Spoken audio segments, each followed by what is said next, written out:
gaslighting, manipulation, lying. Oh my! Hey there, I'm Dan Candell. I'm known worldwide as the anxiety relief guy. You're going to be my coffee date in this video today. If you are a new follower, welcome to the conversation. If you've been following me for a while or seen my stuff before, welcome back. Great to have you here as part of the conversation. And in this video, in this episode, I'm going to be sharing about how I overcame years and years of gaslighting, being gaslighted, lied to, manipulated, cheated, because it can cause some really toxic coping mechanisms. And in spite of all of that stuff, guess what? I've made many successes. I have made many wonderful wins, won many awards, written many books, helped thousands and thousands of people. And a big part of doing this is I'm real with people and I tell my story and I tell different parts and pieces of my story so that way it may resonate with you and in hopes it will change your life. In fact, that's why I got this tattoo here. I don't know if you can see, it's a compass on my forearm and it says around the compass, we choose our own direction. As much as I, much like you watching this, has probably gone through some shit in your life, what I find is that if I didn't experience the stuff that I was experiencing or that I had experienced, I probably wouldn't be doing what I'm doing now. And I actually started at a very, very young age, the age of 12 or 13 years old, working with people and learning about psychology, the power of the subconscious mind, hypnosis. And I started hypnotizing kids in school when I was like 13 years old. And it just evolved and it grew, and it's something I'm very thankful for. I'm also very thankful for the traumas and the tragedies that happened in my life, because like I said, I feel like if they didn't, I don't think I'd be doing the work that I'm doing now. So if you know me, you also know that I tend to veer off. So I have some notes here that I'm going to be glancing down at every once in a while just so I can stay on track. Now, my reason for sharing this with you is because hopefully, you will see parts and glimmers of you in my story, and perhaps you can use some things that I'm sharing to help you through stuff that you're going through or that you've gone through. My goal is to inspire and motivate you, and then if you want to take this relationship a little bit further and you'd like to work with me in my 12-week transformation program, then there's an opportunity for that, but I'm not going to push that on you. So growing up, there was a lot of addiction that was in my family. And I've talked about this a little bit before about people who grow up with addiction. They usually have all these coping mechanisms because of the classifications of addiction, such as addicts are usually liars, manipulators, cheaters, and they hide things, they gaslight, they manipulate outcomes. And the reason why, though, is to keep that going and also to keep themselves safe. And that's when I really started to understand like the psychology of people who lie and why they lie. And a big part of it is for security. Also, a big part of it too is because they don't want to upset other people, and sometimes they just want to be left alone so they don't have to go through the consequences of the actions that they did or relive what they wanted to forget or relive that trauma that they experienced. Again, it doesn't make it right, but just gives us a little bit of insight. I would be lied to and gaslighted about really, really big things and really, really stupid little mundane things. I remember when I was a teenager, I loved to bake, and I would bake all these things for my friends, and I'd come home and my family members would be eating it and they'd be saying, oh, this isn't the stuff you made. I made this. And I'm like, no, I made that. And they really convinced me that I didn't make that stuff. So this spilled over into many areas of my life where I just started to buy into lies, and people saw me as gullible and as like someone easy to pull the wool over their eyes. And it got to the point where I started to get very stressed and depressed, and I started to wonder like, what's wrong with me? Maybe something's wrong with me. And this pattern continued not only through adolescence, but it also continued into my adult life as well. And the reason why I kept those relationships with the people who were lying and deceiving me the most, it's one word, one single word. And this one single word, I've talked about it before, It's something that keeps us in situations, tolerating the situation for way longer than we should. And that word is hope. Hope, for many of us, has kept us alive. It's kept us in situations. It's kept us going through those situations, just hoping one day it's going to get better, hoping tomorrow it's going to get better, or hoping that the people who are supposed to tell me the truth are really going to tell me the truth. And the thing is, the reason why we buy into lies and manipulation is because the expectation is that people are going to tell us the truth, right? That people are going to be open and honest with us, that people are telling the truth, that they're being real with us. That's the expectation. That's what people are supposed to do. And when we don't get that, then sometimes we feel embarrassed, we feel guilt, we feel shame. So what happens is we keep wanting to believe what those people are telling us to, again, keep ourselves from going down that rabbit hole of deep, dark, toxic emotions and feelings and sensations. I remember even in my in high school, my friends, they knew that they didn't really know what was going on in my personal life. They didn't really know a lot about what was going on with my family, both like immediate and extended family. So they would just kind of see me come to school and see me going through the motions, and also like school was my escape for a lot of things. So they would just see, oh, Dan is kind of gullible and Dan will believe anything. So I remember every day people would steal my water bottle, or people would like steal my lunch at the lunch table and they'd hide it. And I really would believe sometimes, oh, I think I forgot my water over there. Maybe I didn't buy water and I thought I did, so I'm going to go buy another one. And then I'd come back and the water would be there and my friends would say, oh no, it's been there all along. And these are things where you might look at it, you might be like, oh, Dan, they were only joking with you. Like, they didn't mean any harm by that. And no, I understand that. They didn't mean any harm by that. To them, it was just a fun game that they were playing, and it became like their routine. But guess what? You never know what people are going through. And sometimes stuff like that, even though the intentions could be innocent and fun, to the person that it's being portrayed to, or the person who's like the victim of it, it's not really that fun for them. And sometimes that can translate into other issues, other trust issues, other relationship issues. And then you start to wonder, like, am I the one with the problem? Is something wrong with me? And that happens a lot when we're constantly lied to. Many of us think, like, is something wrong with me that people keep lying to me? That people keep pulling the wool over my eyes? That people can't be honest with me? Is it something wrong with me? And then eventually we start walking on eggshells and we start just expecting other people to deceive us, to be dishonest, and to lie. And we constantly look for lies. And that's one of the coping mechanisms that happens as a result of gaslighting, as a result of manipulation, as a result of being lied to. And some of the coping mechanisms that I developed, and again, these may be different for you, but some of the coping mechanisms I developed, I would overanalyze and constantly read into what people were saying. And because I'd always be expecting something's not going to line up, something's not going to be the truth. And I'd be looking for inconsistencies. Now, you may know that when you look for something, you find it.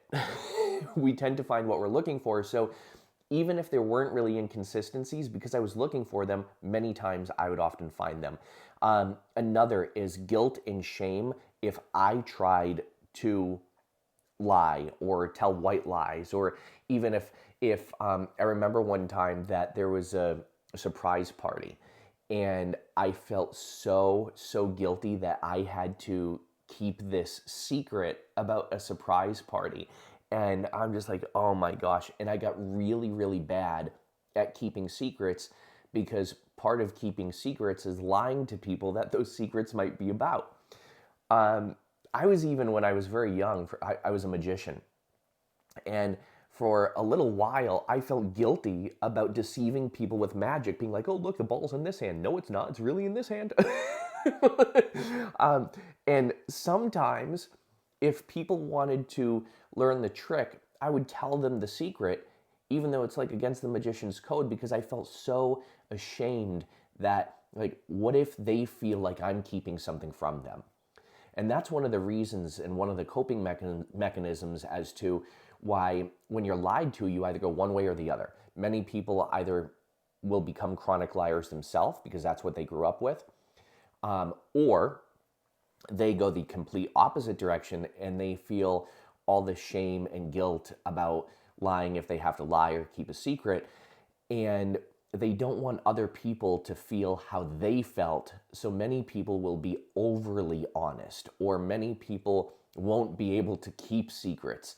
And that's kind of where I went. Again, fortunately, I'm much better at that now because of the nature of what I do.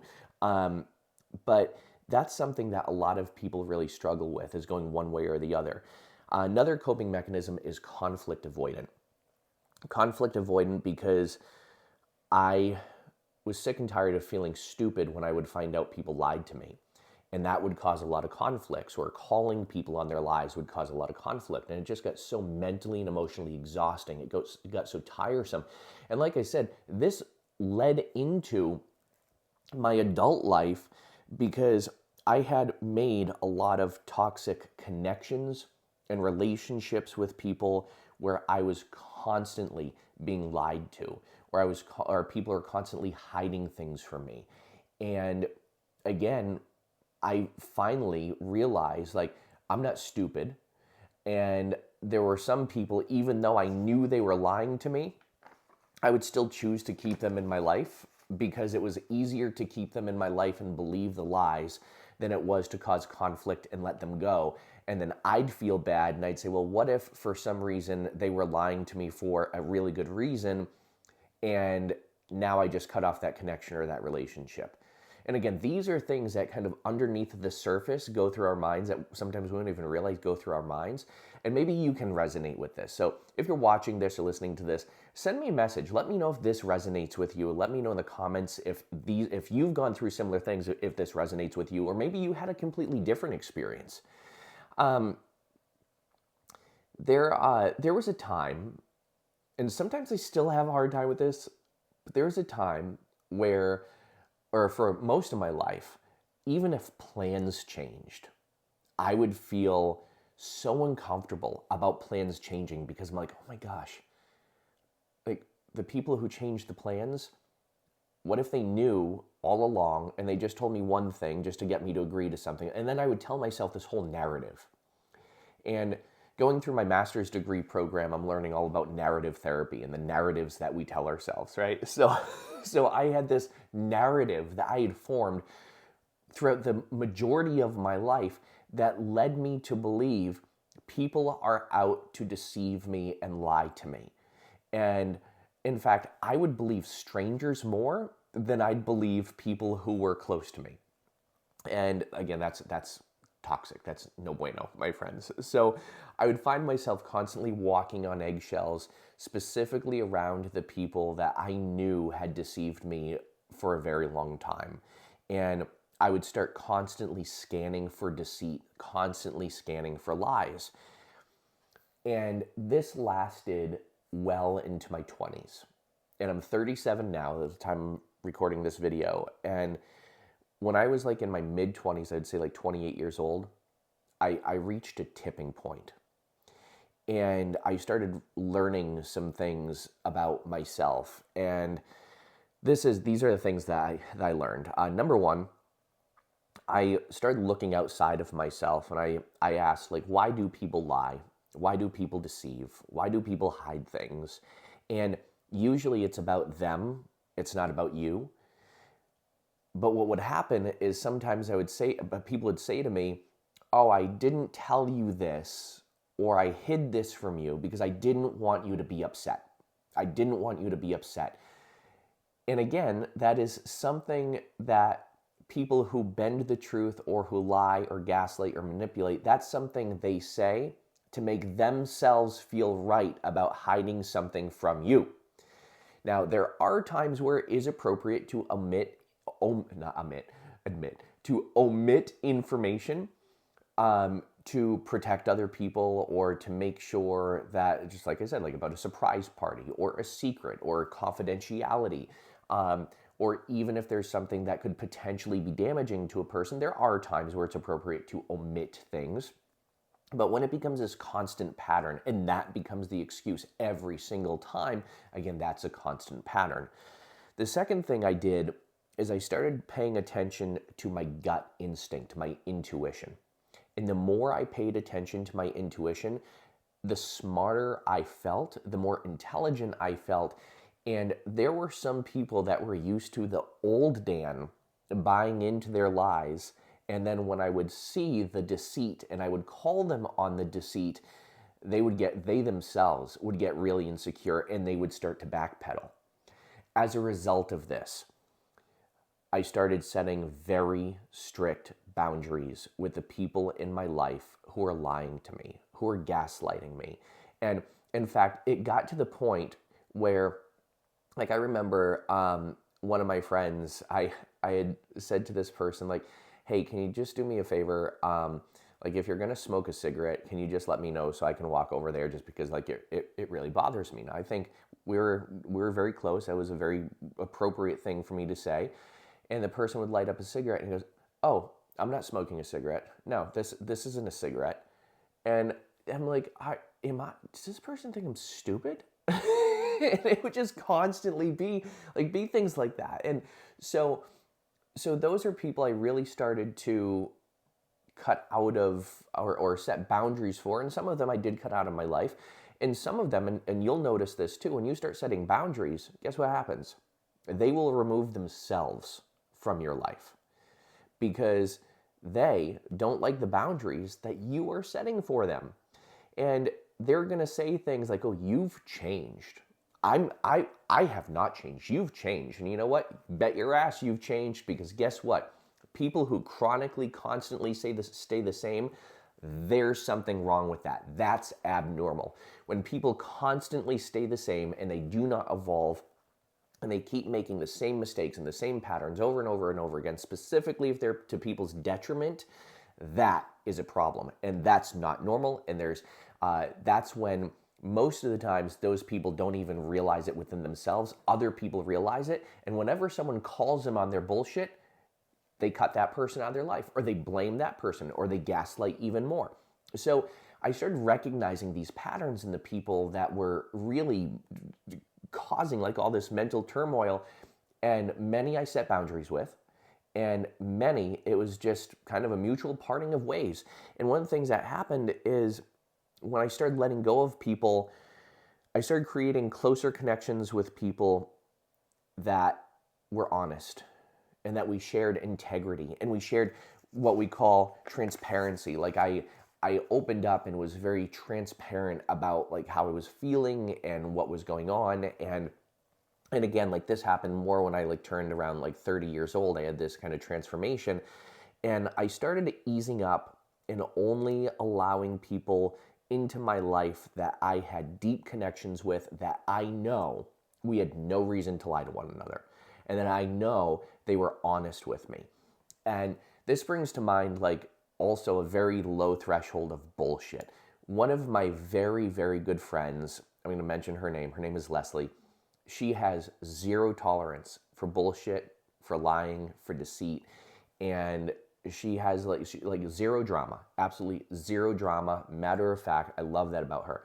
My best friend Amanda, same thing, like zero tolerance for bullshit and very honest. Like a lot of my friends will tell me like, Dan, you know what you said was kind of jerky, and and like I'll tell them the same thing. And again, radical transparency in honesty.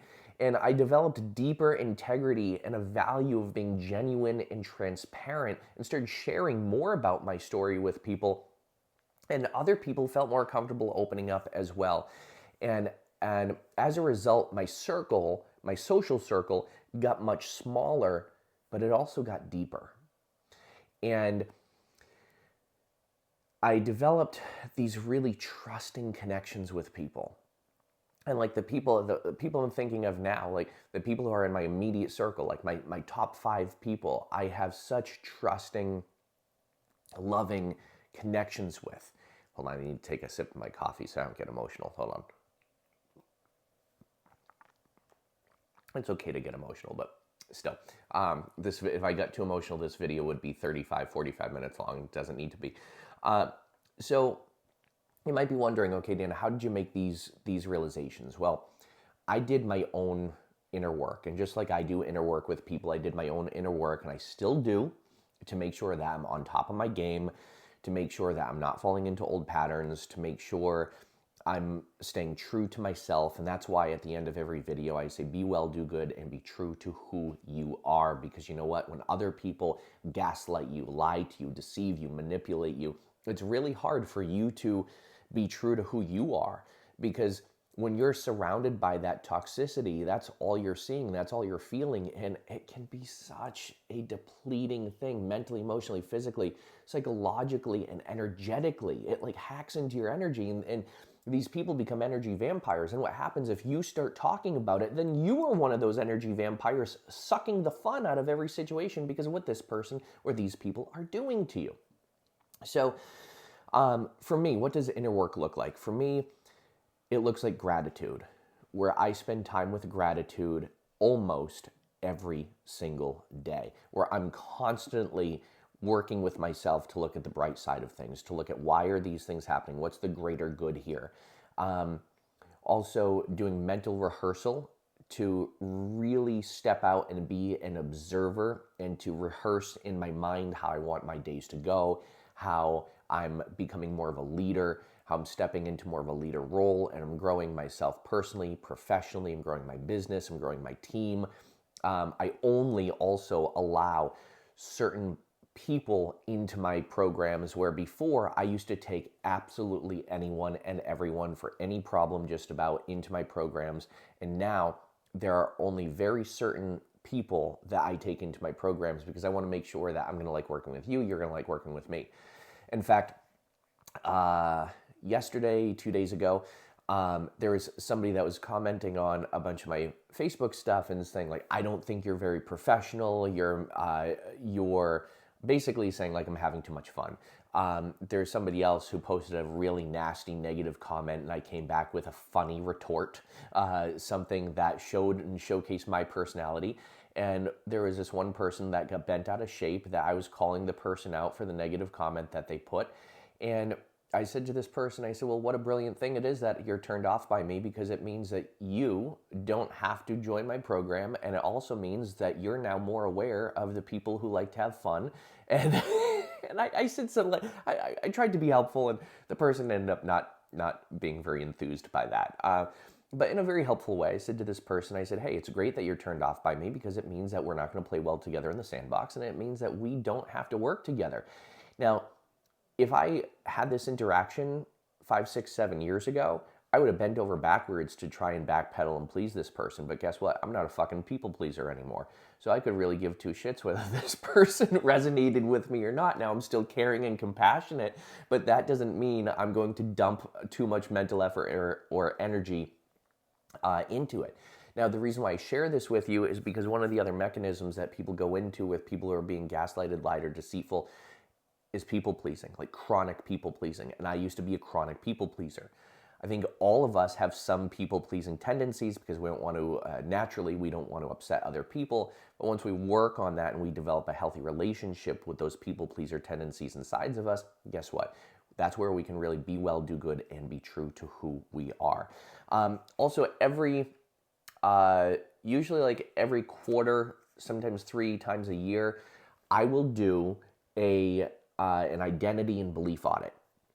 So I have this part of my program where I help people break through that toxic identity that they've been carrying on and dispel any limiting beliefs that they have. And you better bet your butt, Buttercup, that I go through the same thing. And it's something that I went through about, from the time I'm recording this video, 6, 7 months ago, again, and it really shifted to where I am now. I just did it again with a colleague of mine a few weeks ago, and again, it really shifted the way things are and the direction I'm going. So that's also part of the program that I do when people join my program, is I help you shift your identity, your belief system, everything like that. If you want to see how I work with people and you want to learn all about my 12-week transformation program, which is there to help people who have made some pretty big wins in their life, but they still feel like they're overwhelmed, burnt out. They still feel like they're struggling with being stressed or anxious, or just like life happens, right? So I have a community. We're in this community. It's a 12-week community. And then sometimes people decide to rejoin again afterwards because it's so transformative. If you want to find out more about how I run that community, all you have to do is click the link below this video. So let's end here. This is a really good place to end because now you know that people of all calibers have struggled with stress, anxiety, have struggled with people-pleasing tendencies, have struggled with toxicity. And the reason why is because all of us go through times and places that aren't easy. We all go through things that are challenging. And because of that, we develop coping mechanisms. Because of that, we may develop some of our own toxic traits or patterns or behaviors that we need to work through. And I'm here to help you work through that. So I hope you learned something in this video. Thank you so much for being my coffee date. And yes, if you want to see that magic trick one more time, nope, not there. Here, there we go. My friends, be well, do good, be true to who you are. Happy healing. Follow, rate, subscribe. Let me know how this helped you. Be well.